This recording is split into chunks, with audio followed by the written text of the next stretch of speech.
ਵਾਹਿਗੁਰੂ ਜੀ ਕਾ ਖਾਲਸਾ ਵਾਹਿਗੁਰੂ ਜੀ ਕੀ ਫਤਿਹ। ਅੱਜ ਆਪ ਸੰਗਤਾਂ ਦੇ ਨਾਲ ਸੰਤ ਬਾਬਾ ਮਹਾ ਹਰਨਾਮ ਸਿੰਘ ਜੀ ਦੇ ਜੀਵਨ ਦਾ ਭਾਗ ਦੂਜਾ ਸਾਂਝਾ ਕਰਾਂਗੇ।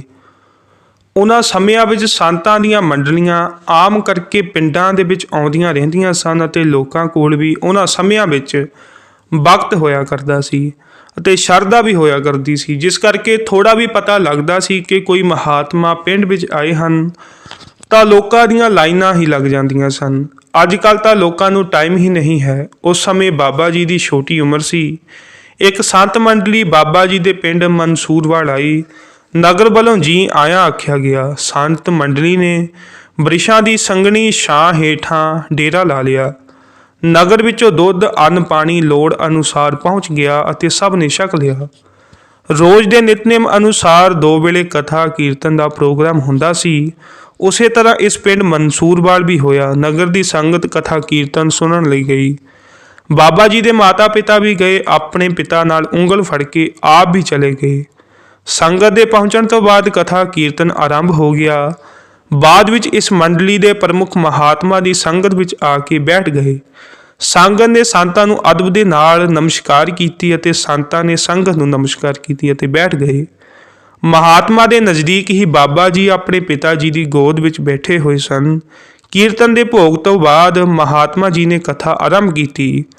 ਉਸ ਵੇਲੇ ਉਹਨਾਂ ਨੇ ਸਾਰੀ ਸੰਗਤ ਵੱਲ ਨਿਗਾਹ ਮਾਰੀ। ਸਭ ਕਿਸੇ ਨੂੰ ਦੇਖਿਆ ਤੇ ਜਦੋਂ ਇਹਨਾਂ ਦੀ ਨਿਗਾਹ ਬਾਬਾ ਜੀ ਉੱਪਰ ਗਈ ਤਾਂ ਉੱਥੇ ਹੀ ਖਲੋ ਗਏ, ਨੀਝ ਲਾ ਕੇ ਤੱਕਣ ਲੱਗ ਪਏ ਅਤੇ ਫਿਰ ਇਸ ਤੋਂ ਬਾਅਦ ਕਥਾ ਆਰੰਭ ਕਰ ਦਿੱਤੀ। ਕਥਾ ਕਰਦੇ ਕਰਦੇ ਕਈ ਵਾਰ ਬਾਬਾ ਜੀ ਵੱਲ ਦੇਖਿਆ, ਕਿਉਂਕਿ ਬਾਬਾ ਜੀ ਜਿਵੇਂ ਬੈਠੇ ਸਨ ਸਾਰਾ ਸਮਾਂ ਅਖੀਰ ਤੱਕ ਉਸੇ ਤਰ੍ਹਾਂ ਮਸਤ ਹਾਲਤ ਦੇ ਵਿੱਚ ਹੀ ਬੈਠੇ ਰਹੇ। ਕਥਾ ਦੀ ਸਮਾਪਤੀ ਪਿੱਛੋਂ ਸੰਤਾਂ ਨੇ ਕੋਲ ਬੈਠੇ ਇੱਕ ਸੇਵਕ ਨੂੰ ਇਸ਼ਾਰਾ ਕਰਕੇ ਸੱਦ ਲਿਆ ਅਤੇ ਬਾਬਾ ਜੀ ਦੇ ਪਿਤਾ ਜੀ ਨੂੰ ਬੁਲਾਉਣ ਲਈ ਕਿਹਾ। ਜਿਸ ਵਕਤ ਬਾਬਾ ਬੂੜ ਸਿੰਘ ਜੀ ਸੰਤਾਂ ਪਾਸ ਗਏ ਤੇ ਨਮਸਕਾਰ ਕਰਕੇ ਬੈਠ ਗਏ। ਸੰਤ ਕਹਿਣ ਲੱਗੇ, ਇਹ ਬਾਲਕ ਭਾਈ ਤੇਰਾ ਹੈ? ਤਾਂ ਅੱਗੋਂ ਹਾਂ ਵਿੱਚ ਕਹਿਣ ਤੋਂ ਆਪ ਜੀ ਦਾ ਨਾਮ ਪੁੱਛਿਆ ਗਿਆ। ਪਿਤਾ ਜੀ ਨੇ ਦੱਸਿਆ ਕਿ ਅਸੀਂ ਨਾਮ ਤਾਂ ਨਿਹਾਲ ਸਿੰਘ ਰੱਖਿਆ ਹੈ, ਪਰ ਸਿੱਧਾ ਸਾਦਾ ਹੋਣ ਕਰਕੇ ਅਸੀਂ ਇਸ ਨੂੰ ਮਸਤਾਨਾ ਕਹਿ ਕੇ ਹੀ ਬੁਲਾਉਂਦੇ ਹਾਂ। ਤਾਂ ਸੰਤ ਚੁੱਪ ਕਰ ਗਏ। ਬਾਬਾ ਜੀ ਦੇ ਪਿਤਾ ਨੇ ਪੁੱਛਿਆ ਕਿ ਮਹਾਰਾਜ ਕੀ ਗੱਲ ਹੈ, ਕੁਝ ਦੱਸੋ ਤਾਂ ਸਹੀ। ਤਾਂ ਮਹਾਤਮਾ ਬੋਲੇ, ਸੁਣ ਲੈ ਭਾਈ, ਤੁਸੀਂ ਬੇਸ਼ੱਕ ਮਸਤਾਨਾ ਕਹੋ ਜਾਂ ਕੁਝ ਹੋਰ, ਪਰ ਸਾਡੀ ਸਮਝ ਅਨੁਸਾਰ ਇਹ ਸਾਧਾਰਨ ਬਾਲਕ ਨਹੀਂ ਹੈ। ਇਸ ਵਕਤ ਬਾਲ ਅਵਸਥਾ ਹੋਣ ਕਰਕੇ ਤੁਸੀਂ ਇਸ ਨਿਰਣੇ ਤੇ ਨਹੀਂ ਪਹੁੰਚ ਸਕਦੇ। ਸਮਝ ਆ ਸਕਣੀ ਮੁਸ਼ਕਲ ਹੈ। ਜਦੋਂ ਦਾ ਇਹ ਤੇਰੇ ਨਾਲ ਆਇਆ ਹੈ ਇਸਨੇ ਕੋਈ ਅੰਗ ਨਹੀਂ ਹਿਲਾਇਆ। ਅੱਗੋਂ ਪਿਤਾ ਜੀ ਨੇ ਦੱਸਿਆ, ਜੀ ਇਹ ਤਾਂ ਘਰ ਵਿੱਚ ਵੀ ਇਸੇ ਤਰ੍ਹਾਂ ਹੀ ਰਹਿੰਦਾ ਹੈ। ਗਰਮੀ ਸਰਦੀ ਨੀਂਦ ਭੁੱਖ ਦੀ ਕੋਈ ਪਰਵਾਹ ਨਹੀਂ ਕਰਦਾ। ਸੰਤਾਂ ਨੇ ਕਿਹਾ ਕਿ ਜੋ ਅਸੀਂ ਤੈਨੂੰ ਦੱਸਿਆ ਹੈ ਠੀਕ ਹੀ ਹੈ। ਜੇ ਕੋਈ ਬੱਚਾ ਸਿੱਧਾ ਸਾਦਾ ਹੋਵੇ ਤਾਂ ਉਸਨੂੰ ਗਰਮੀ ਸਰਦੀ ਤਾਂ ਲੱਗਦੀ ਹੀ ਹੈ। ਬੋਲੇ ਤੋਂ ਬਿਨਾਂ ਤਾਂ ਉਹ ਵੀ ਨਹੀਂ ਰਹਿ ਸਕਦਾ। ਇਸ ਲਈ ਜੋ ਤੁਸੀਂ ਸੋਚਦੇ ਹੋ ਉਹ ਗਲਤ ਹੈ। ਇਸ ਤਰ੍ਹਾਂ ਦੀਆਂ ਸੋਚਾਂ ਵਿਚਾਰਾਂ ਛੱਡ ਦਿਓ। ਜਿੱਥੇ ਇਹਨਾਂ ਦੀ ਬਿਰਤੀ ਟਿਕੀ ਹੈ ਟਿਕੀ ਰਹਿਣ ਦਿਓ। ਤੁਹਾਡੇ ਵੱਲੋਂ ਕੋਈ ਐਸੀ ਗੱਲ ਨਹੀਂ ਹੋਣੀ ਚਾਹੀਦੀ ਜਿਸ ਨਾਲ ਇਹਨਾਂ ਨੂੰ ਖੋਭ ਹੋਵੇ। ਸਮਾਂ ਆਵੇਗਾ ਜਦੋਂ ਤੁਹਾਨੂੰ ਇਹਨਾਂ ਬਾਰੇ ਪਤਾ ਲੱਗੇਗਾ। ਇਹਨਾਂ ਦੀ ਬਾਲਿਕ ਅਵਸਥਾ ਹੈ ਪਰ ਸੁਰਤ ਬਹੁਤ ਉੱਚੀ ਹੈ, ਕਿਉਂਕਿ ਸਿਮਰਨ ਕਰਨ ਵਾਲੇ ਨੂੰ ਸਭ ਤੋਂ ਪਹਿਲਾਂ ਸਰੀਰ ਸਾਧਨਾ ਵਾਸਤੇ ਚੌਂਕੜੀ ਮਾਰ ਕੇ ਬੈਠਣਾ ਜ਼ਰੂਰੀ ਹੈ, ਕਿਉਂਕਿ ਜੇ ਚੌਂਕੜੀ ਮਾਰ ਕੇ ਬੈਠ ਨਹੀਂ ਸਕਦਾ ਉਸ ਦੀ ਸੁਰਤ ਇਕਾਗਰ ਨਹੀਂ ਹੋ ਸਕਦੀ। ਸੁਰਤੀ ਇਕਾਗਰ ਕਰਨ ਤੋਂ ਬਿਨਾਂ ਸਿਮਰਨ ਕਰਨ ਦਾ ਆਨੰਦ ਨਹੀਂ ਮਿਲਦਾ। ਸਿਮਰਨ ਦੇ ਆਨੰਦ ਬਿਨਾਂ ਨੀਂਦ ਭੁੱਖ ਗਰਮੀ ਸਰਦੀ ਸਰੀਰਕ ਲੋੜਾਂ ਵੱਲੋਂ ਬੇਪਰਵਾਹ ਨਹੀਂ ਹੋਇਆ ਜਾ ਸਕਦਾ। ਵੱਡੀਆਂ ਵੱਡੀਆਂ ਕਠਿਨ ਸਾਧਨਾਵਾਂ ਕਰਕੇ ਵੀ ਇਹ ਅਵਸਥਾ ਬਣਦੀ ਹੈ, ਉਹ ਵੀ ਕਿਸੇ ਬਿਰਲੇ ਦੀ, ਹਰ ਇੱਕ ਦੀ ਨਹੀਂ। ਇਹਨਾਂ ਦੀ ਪੂਰਬਲੇ ਜਨਮਾਂ ਦੀ ਪ੍ਰਬਲ ਕਮਾਈ ਹੋਣ ਕਰਕੇ ਇਹਨਾਂ ਨੂੰ ਇਹ ਜਨਮ ਤੋਂ ਸੁੱਤੇ ਸਿੱਧ ਹੀ ਪ੍ਰਾਪਤ ਹੋਈ ਹੈ ਅਤੇ ਇਹ ਸੰਸਾਰੀ ਰਿਸ਼ਤੇਦਾਰੀ ਮੋਹ ਮਾਇਆ ਦੇ ਜੰਜਾਲ ਤੋਂ ਬਹੁਤ ਉੱਚੇ ਹਨ। ਇਸ ਲਈ ਪਿਆਰਿਆ, ਤੂੰ ਧਨ ਹੈ ਤੇ ਇਹਨਾਂ ਦੀ ਮਾਤਾ ਵੀ ਧਨ ਹੈ ਤੇ ਉਹ ਨਗਰ ਵੀ ਧਨ ਹੈ ਜਿੱਥੇ ਇਹਨਾਂ ਨੇ ਜਨਮ ਧਾਰਿਆ ਹੈ। ਇਹਨਾਂ ਦੇ ਦਰਸ਼ਨ ਕਰਕੇ ਅਸੀਂ ਵੀ ਧਨ ਹੋ ਗਏ ਹਾਂ। ਉਸ ਤੋਂ ਬਾਅਦ ਇਹ ਸੰਤ ਮੰਡਲੀ ਕਈ ਦਿਨ ਇਸ ਨਗਰ ਵਿੱਚ ਰਹੀ ਤੇ ਉਹ ਮਹਾਤਮਾ ਬਾਬਾ ਜੀ ਦੇ ਦਰਸ਼ਨ ਕਰਨ ਬਾਬਾ ਜੀ ਨੂੰ ਰੋਜ਼ ਆਪਣੇ ਕੋਲ ਸੱਦ ਲਿਆ ਕਰਦੇ ਅਤੇ ਬਹੁਤ ਸਤਿਕਾਰ ਵੀ ਕਰਿਆ ਕਰਦੇ ਸਨ। ਬਾਬਾ ਜੀ ਦੀ ਉਮਰ 10 ਸਾਲ ਦੇ ਲਗਭਗ ਹੋ ਗਈ ਸੀ ਤਾਂ ਪਿਤਾ ਜੀ ਨੇ ਵਿਚਾਰਿਆ ਕਿ ਇਸ ਨੂੰ ਹੁਣ ਕੰਮਕਾਰ ਤੇ ਲਾਈਏ। ਉਹਨਾਂ ਸਮਿਆਂ ਵਿੱਚ ਲੋਕ ਬੱਚਿਆਂ ਨੂੰ ਪੜਾਇਆ ਨਹੀਂ ਸਨ ਕਰਦੇ, ਬਲਕਿ ਕੰਮਕਾਰ ਤੇ ਹੀ ਲਾ ਦਿਆ ਕਰਦੇ ਸਨ। ਪਿੰਡਾਂ ਵਿੱਚ ਇਹ ਆਮ ਹੀ ਰਿਵਾਜ ਸੀ। ਇਸੇ ਤਰ੍ਹਾਂ ਹੀ ਇੱਕ ਦਿਨ ਪਿਤਾ ਜੀ ਨੇ ਕਿਹਾ ਕਿ ਮਸਤਾਨਿਆ, ਤੂੰ ਘਰ ਦੇ ਪਸ਼ੂ ਚਾਰ ਲਿਆਇਆ ਕਰ। ਅਗਲੇ ਦਿਨ ਸਵੇਰੇ ਪਿੰਡ ਦੇ ਮੁੰਡੇ ਸੱਦ ਕੇ ਉਹਨਾਂ ਨਾਲ ਮੱਝਾਂ ਚਾਰਨ ਲਈ ਤੋਰ ਦਿੱਤਾ ਤੇ ਰੋਟੀ ਨਾਲ ਬੰਨ ਦਿੱਤੀ।